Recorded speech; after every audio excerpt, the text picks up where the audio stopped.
Bismillahirrahmanirrahim.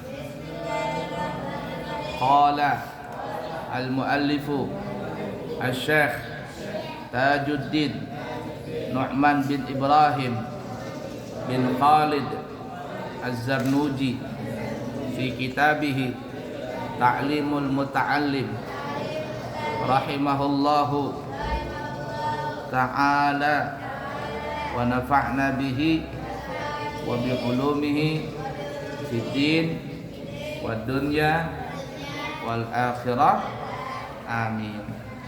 Halaman 39, buka kitabnya. Bab tentang kesungguhan dalam belajar, ketekunan dan cita-cita. Itu yang Abuya bilang, cita-citamu apa? Ada santri yang Abuya tanya, kamu jadi apa cita-citamu? Gak tahu Abuya. Lah, ini apa jadinya? Kalau ibarat kata tuh kayak econg gondok atau eceng gondok, kemana larut berjalan itu?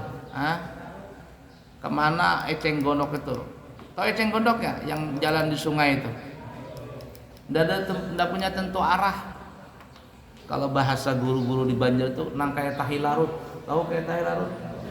Ke sana iya, ke sini iya. Kenapa? Nggak punya cita-cita. Nggak punya cita-cita.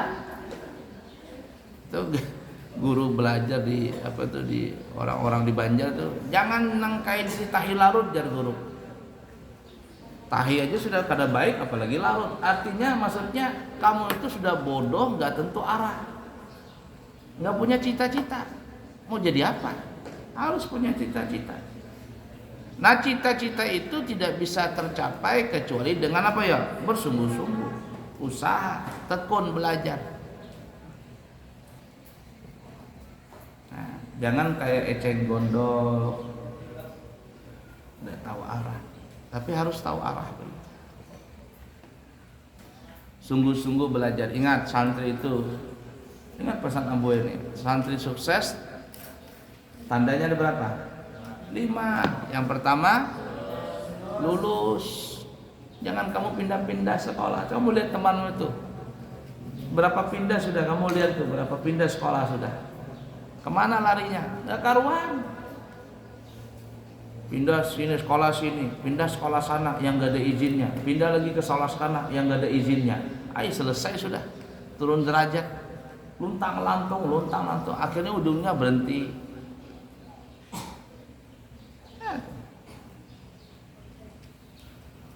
Nggak boleh pindah-pindah itu sekolah. Dan kalau sekolah itu cari sekolah yang ada izinnya. Kalau nggak ada izinnya sekolah itu cari guru yang punya sanad. Tahu punya sanad ya?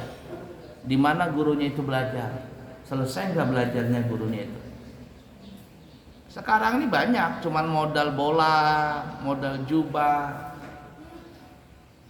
Belum tentu dia belajar betul. Sekolah di mana? Sekolah di sana. Lulus nggak? Enggak. Guru sekumpul tuh sangat marah sekali kalau ada santri itu nggak lulus.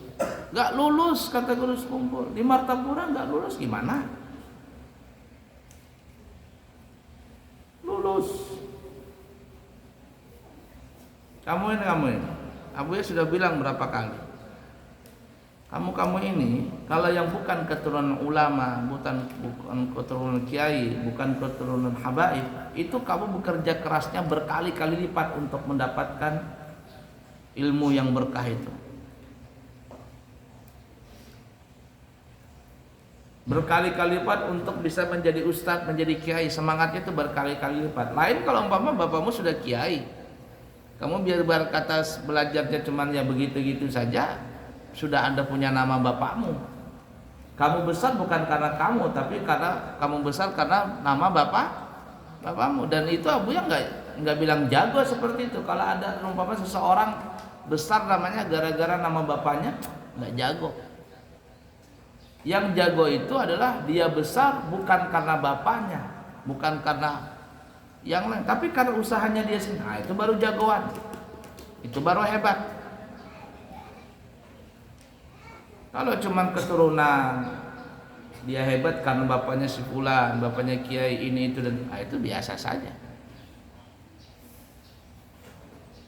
Paham gak kira-kira? Nah, jadi bersemangat, bersungguh-sungguh dalam belajar.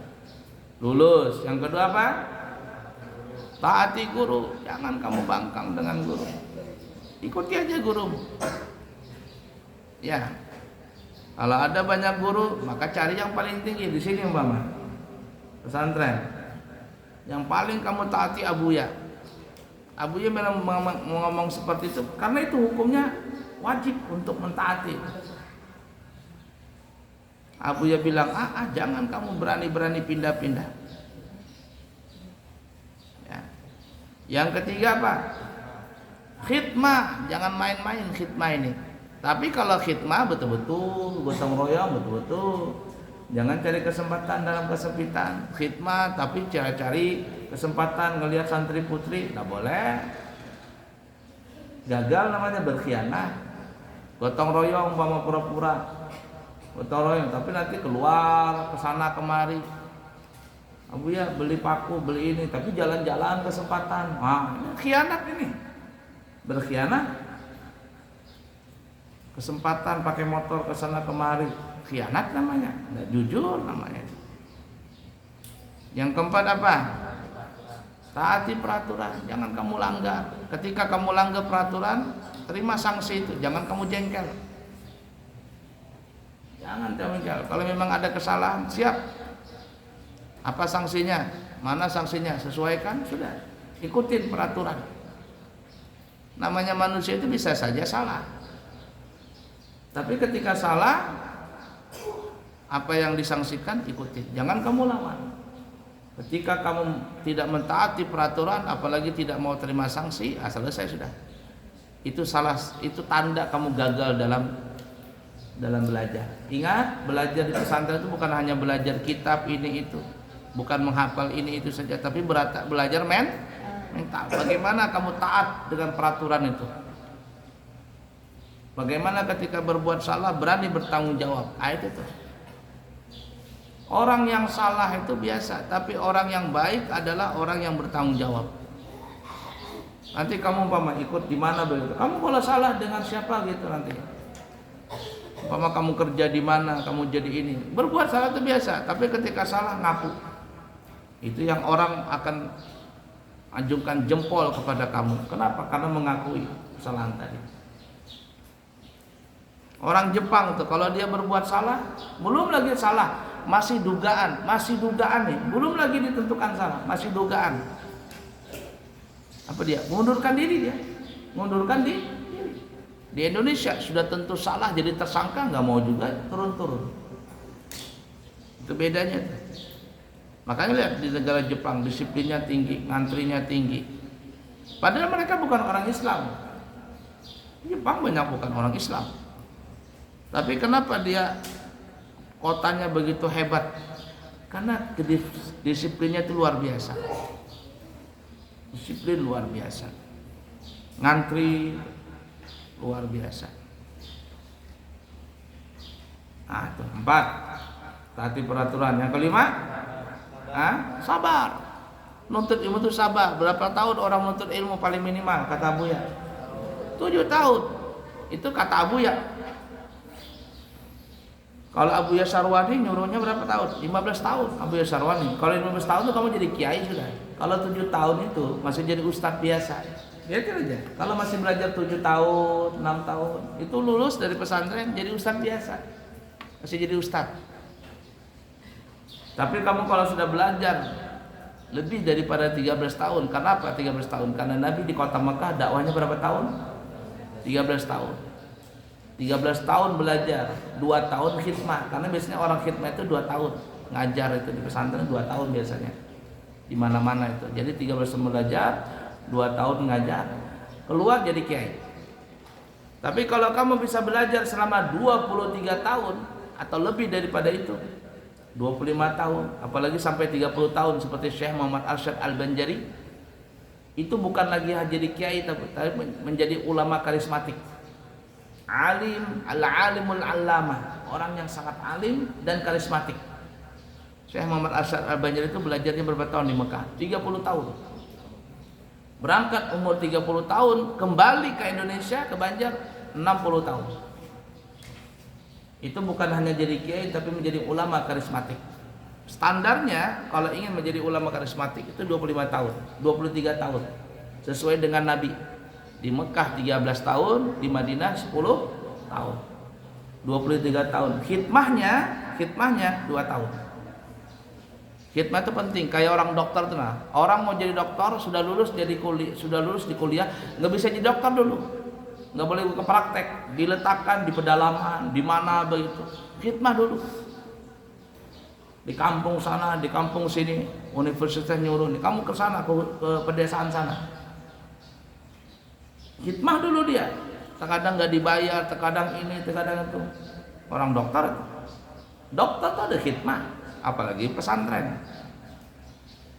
Ingatin, yang putra terutama yang penting, jangan kamu pindah-pindah. Biar sekolahmu yang pindah itu lebih hebat daripada sekolah ini.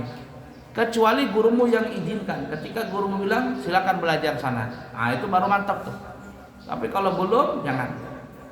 Tapi kalau sudah 7 tahun, 6 tahun belajar, 1 tahun khidmah, izin kamu sama gurumu boleh.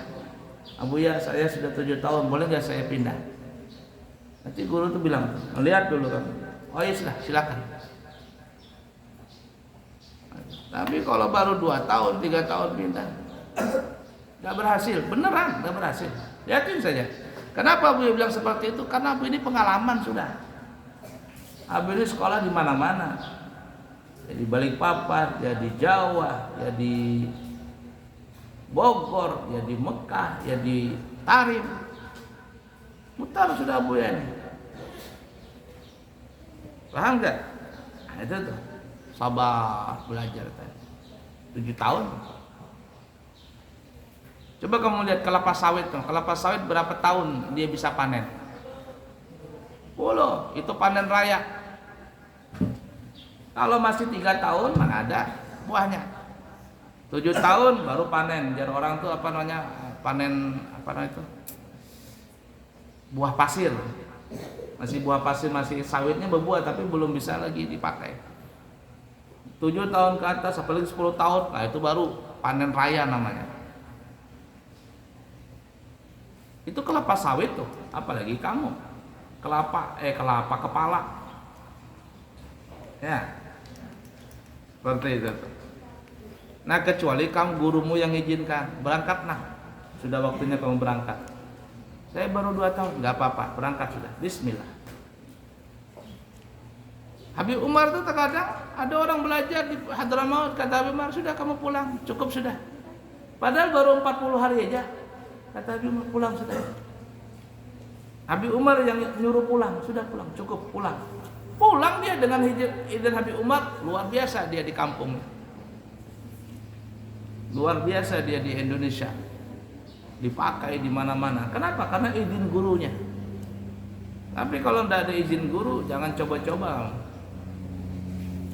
Dan itulah banyak kesalahan santri itu gagal. Kenapa? Karena dia ketika belajar tidak seperti orang mati.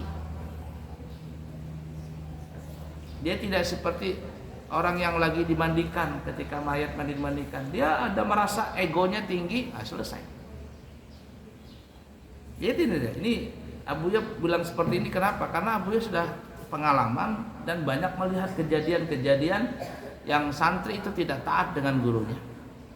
Nggak usahlah kamu cari jauh-jauh, ya, kamu lihat di teman-temanmu gini aja, gimana dia jadinya? Pindah sana, pindah sini, berhenti juga akhirnya. Apalagi sampai ngelawan sama guru, sama ini, jelek-jelekan guru, ngancam guru, woi parah banget itu. Kamu lihat ya, apa jadinya di luar? Na'udzubillah. Ngancam, berkhianat dengan guru, wah itu luar biasa itu, kacau sekali.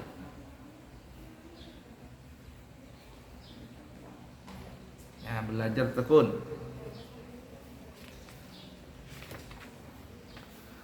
Ikutin. Tsumma la budda minal jiddi wal muwadhabati wal mulazamati li talibil ilmi wa ilaihil isyaratu fil Qur'ani qaulihi ta'ala walladzina jahadu fina lanahdiyannahum subulana wa qila man talaba syai'an wajada man qara'al baba walajja itu ya. Para santri harus bersungguh-sungguh dalam belajar, harus tekun seperti yang diisyaratkan dalam Al-Quran. Dan orang-orang yang berjihad atau berjuang sungguh-sungguh untuk mencari keridhaanku, maka benar-benar aku akan tunjukkan mereka kepada jalan menuju keridhaanku. Walladzina jahadu finna lanahdiyannahum subulana, dan orang-orang yang bersungguh-sungguh untuk mencari jalan kami, kata Allah, maka kami akan bimbing dia menuju jalan kami, jalan sukses. Karena apa saja yang kembali kepada Allah itu berarti sukses. Dikatakan barang siapa bersungguh-sungguh mencari sesuatu tentu akan mendapatkannya, dan siapa saja yang mau mengetuk pintu dan maju terus tentu bisa masuk. Jadi kalau itu isyarat ya, pokoknya siapa yang bersungguh-sungguh pasti dapat dia. Manjadda wajada. Ngatin tuh 5 syarat ini untuk menjadi santri sukses tadi. Kalau enggak percaya, buktikan, kata Abu Ya. Dan itu kamu enggak sekarang terbukti itu. Nanti 15 tahun, 20 tahun baru terasa itu. Baru terasa. Yang berhasil senang, yang tidak berhasil menyesal dia. Abu Ya punya teman tuh kasihan. Ada yang jadi tukang parkir, ada yang gila, ada yang luntang-lantung ke sana, enggak kawin-kawin sampai sekarang banyak. Kasihan, makan nggak karuan, kasihan. Yang di penjara ada karena berani dengan guru. Yang jadi preman ada, kasihan itu. Kenapa? Ya tadi itu. Karena terlalu berani dengan guru tadi. Ya, Abu itu dengar kabar si fulan katanya jadi nakal dia. Aduh, sedih kata Abu Ya. Ya karena pilihan kamu itu. Kamu nggak nurut dengan Abu Ya, nurutnya dengan yang lain, selesai sudah. Tidak bisa lagi dikembalikan. Ketemu dengan Abu Ya malu, karena kasihan. Orang tuanya malu ketemu Abu Ya, kacau semuanya. Ngatin tuh, santri nurut, orang tuanya juga nurut. Santrinya baik, orang tuanya baik. Santrinya baik, orang tuanya nggak baik, kacau. Orang tuanya baik, santrinya nggak baik, kacau. Apalagi nggak baik dua-duanya. Mesti baik dua-duanya itu. Ya cukup sekian dulu. Sallallahu alaihi wasallam Muhammadin wa ala alihi wasallam. Walhamdulillahirabbil alamin.